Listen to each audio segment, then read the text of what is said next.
제가 2달 전쯤에 도착한 건데 이제 포장지를 뜯고 작업을 한번 해보려고 합니다.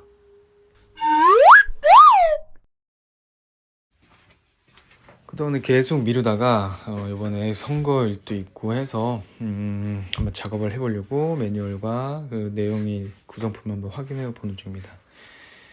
튜닝 쇼의 경우에도 기본적으로 스프링 장력을 조절할 수 있는 이 포크가 들어가 있고요. 맨 위 볼트를 이제 왼쪽으로 풀어주게 되면은 그는 고정 볼트고, 밑에서는 이제 장력을 조절하는 볼트입니다. 이걸 풀어서 스프링을 장력을 조절하고 맨 위에 있는 걸 한 번 더 조여주면 되고요. 튜닝 스톡인 조절 다이얼이 한 2군데 있습니다. 스프링 밑에 있는 이 다이얼 같은 경우에는 실질적으로 이제 바운스, 차량에서 그 응답 속도를 얼마큼 빨리 조절을 할 것이냐인데, 이거는 뭐 빠르다고 다 좋은 게 아니고 빠른 만큼 피로도가 쌓이고 이제 늦게 되면 부드러운 만큼 차량의 그림력이 떨어지게 됩니다. 리저브 탱크에 달려있는 댐핑 다이얼은 얼마만큼의 충격에 반응을 할지를 조절할 수 있는 나사인데, 이걸 너무 또 부드럽게 세팅을 하게 되면 차후에 오히려 큰 충격이 있어서 역효과가 날 수 있기 때문에 적절한 세팅이 중요합니다. 장착을 위해서 차량들의 이제 부품을 하나씩 탈거를 할 건데요. 먼저 뒷트렁크를 열어주고, 그리고 별렌치를 이용해서 안장 밑에 있는 볼트를 두 곳을 풀어주면 안장이 여기 아래에서 위로 열리게 됩니다.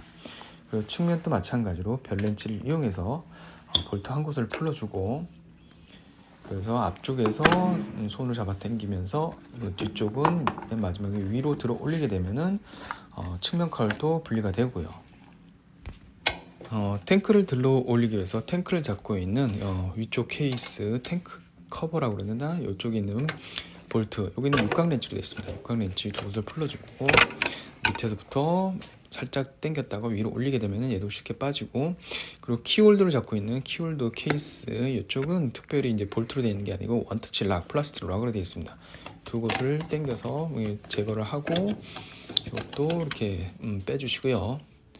그리고 이제 탱크를 이제 잡고 있는 이쪽 그 양쪽의 볼트, 요거 한 10mm 스패너를 이용해서 풀어줘야 됩니다. 그러면 이렇게 탱크가 아래에서 위로 들어 올리게 됩니다. 탱크를 완전히 탈거하지 마시고, 위에 그 탱크가 밑으로 쏠리지 않게끔 뭔가를 이렇게 받쳐두고 17mm 스패너를 이용해서 쇼바를 잡고 있는 볼트를 풀어주면 됩니다. 한쪽은 17mm고 반대쪽은 육각 볼트 타입으로 되어 있어서 육각 볼트 끝 그 뾰족한 부위를 찔러 가지고서 돌리게 되면은 이쪽도 쉽게 볼트가 풀리게 되죠.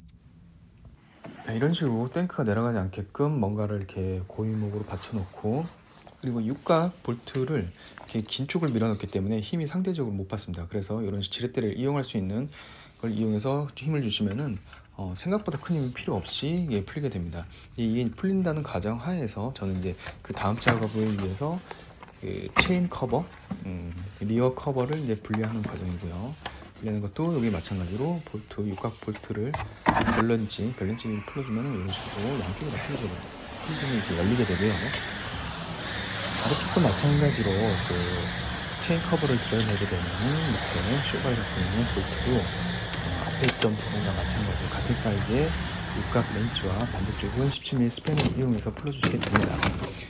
이렇게 이제 탈거를 하기 전에 주의할 점은 쇼바를 완전히 제거하게 되면은 그 차체가 완전히 내려갈 수 있기 때문에 그 쇼바가 빠진다는 가정에 그 부위가 이제 내려가지 않게끔 뭔가를 받침하는 거를 준비를 하셔야 되고요. 저는 이제 그걸 받치는 용도로서 기본 들어있던 이 박스를 이용해서 이렇게 차대와 그 바퀴 사이가 더 이상 내려가지 않게끔 이 박스를 지금 밀어 넣어서 그 고정을 했습니다. 지금 마지막 그 순정 쇼바에 볼트를 탈거하는 작업을 했고요. 그리고 나서 이제 그 순정 쇼바가 완전히 탈거된 상태인데 불구하고 차체가 더 이상 내려가지 않는 거는 지금 이제 박스로서 받쳐주고 있는 상태입니다. 그리고 나서 튜닝 쇼 그 장착을 위한 준비를 하는 중이고요. 튜닝 쇼은 이제 장착을 했습니다. 튜닝 쇼 장착을 할 때 맨 처음에 위쪽에 있는 볼트를 체결을 해주시고, 아래쪽 같은 경우에는 구멍 맞추기 위해서 굳이 이렇게 쇼바를 들어 올리거나 이렇게 하실 필요 없이 사이드 스탠드 쪽을 이용해서 사이드 스탠드를 기울여 가면서 구멍을 맞추게 되면 쉽게 볼트 위치를 파악을 해가면서 장착을 할 수가 있습니다. 그러면은 이제 장착을 하고 나서 그동안 뺐던 부품을 다 체결했고요.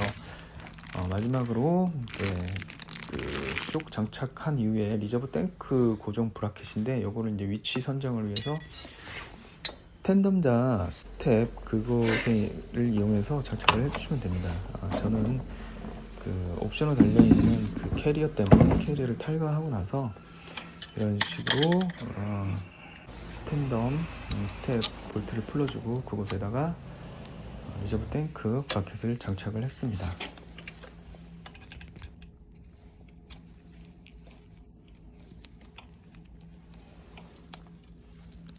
리저브 탱크까지 조립을 했다면은 이제 아까 떼냈던 부품들을 역순으로 차례씩 조립을 해주십니다. 측면 커버, 안장을 먼저 장착을 해주시고 그리고 나서 이제 트렁크까지 조립을 해주시고 마지막으로 아까 떼냈던 체인 커버를 조립을 하고 나서 한번 그 튜닝 시작의 느낌이 어떤지 한번 시동을 하고 밖으로 한번 나가 보겠습니다.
공도에서 테스트를 위해서 밖으로 나왔고요.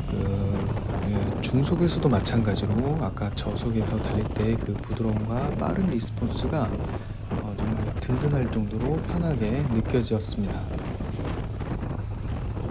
튜닝 쪽의 경우 가격도 있고 상대적으로 체감을 많이 못할 거라는 편들이 있어서 구입 전 망설여지긴 했지만은 제가 장착해보고 느껴지는 그 체감은 순정 대비 한 150%에서 200% 정도 될 정도로 바로 느낌이 오고 편안하다는 거를 느꼈고요.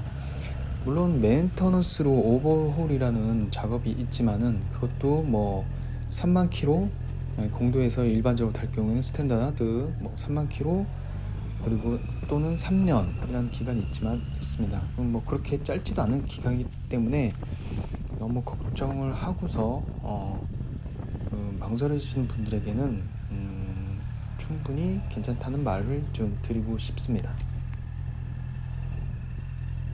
마지막으로 샥 장착 후 외관에서 보이는 모습입니다. 리저브 탱크가 좌측에 있고요. 그리고 샥이 너무 부드러워서 손으로도 내려서 한번 눌러보는 모습입니다. 샥 오일도 도포를 하고요.